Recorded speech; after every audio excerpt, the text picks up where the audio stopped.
Mula nang mabigyan ng clearance mula sa Mines and Geosciences Bureau, naging puspusa na po ang konstruksyon ng ating mga kapuso classroom sa iba't ibang bayan sa Bohol.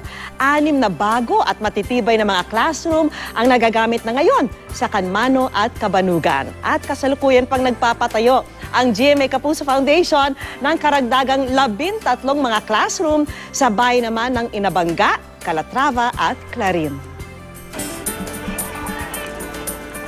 Dito sa bayan ng Calatrava sa Bohol, nagsisilbing pansamantalang silid-aralan ang kantin para sa klase ni Teacher Nympha. Habang nagtuturo ako, sobra pong pawis, nagreklamo po sila, "Ma'am, lipat na tayo sa ibang classroom dahil napakahirap dito." Yan ang tinitiis ng mga grade 3 student na gaya ni Nicole. Gusto kong makalipat na kami ng classroom para hindi na kami uubuhin.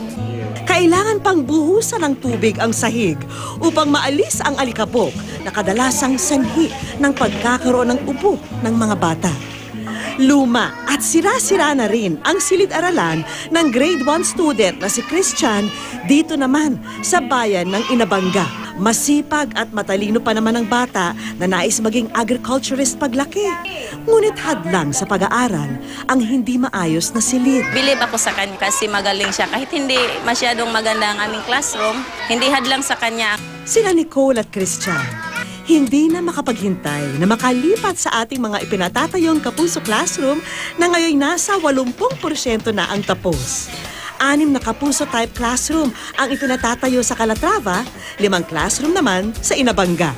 At inaasahang mabubuo na bago ang susunod na pasukan. Ito nga ang tinatawag natin na Kapuso-type reinforced concrete structure. Recognized by DepEd ang design natin. Especially designed for earthquake. Wala po tayong hollow blocks na ginagamit. Lahat yan buhos, fire resistant din, typhoon resistant. Singtatag ng mga silid na ito ang mga pangarap na nais pa nilang matupad.